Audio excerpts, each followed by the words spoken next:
Hi all, ഇന്നത്തെ special ഒരു പായസമാണ്, അതും പിറന്നാൾ പായസം. അപ്പോൾ കയ്യിലില്ലാത്ത കൊണ്ട് സേമിയായോ പാലടയോ ഒന്നും ഉണ്ടാക്കുന്നില്ല.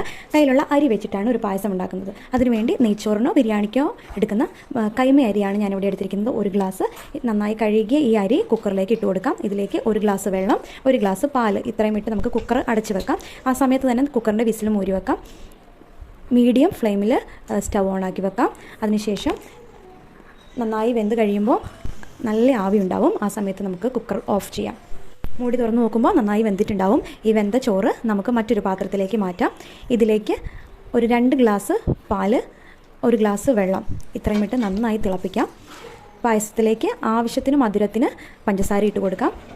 തിളച്ച് വരുമ്പോൾ ഏലക്കാപ്പൊടിയും കൂടി ചേർത്ത് നന്നായി ഇളക്കി കൊടുക്കാം.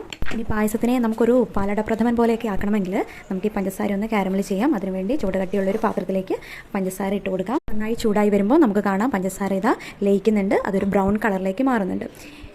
ഈ ലായനി നമുക്ക് പായസത്തിലേക്ക് ഒഴിച്ചു കൊടുക്കാം. കട്ടയായി പോകും, അതോടൊത്ത് നിങ്ങൾ ടെൻഷൻ അടിക്കേണ്ട. സ്റ്റൗ ഓൺ ചെയ്ത് തിളയ്ക്കുന്ന പായസത്തിലേക്ക് ഇട്ട് കൊടുക്കുന്നതാണ് ഏറ്റവും നല്ലത്. ഇളക്കി കൊടുക്കാം. ഈ കട്ടകളൊക്കെ നന്നായി പായസത്തിലേക്ക് ലയിച്ചോളും. ഇനി മറ്റൊരു പാത്രം വെച്ച് അതിൽ 2 സ്പൂൺ നെയ്യ് ഒഴിച്ച് അണ്ടിപ്പരിപ്പ് മുന്തിരിയൊക്കെ ഇട്ട് പായസത്തിലേക്ക് ഒഴിച്ചു കൊടുക്കാം.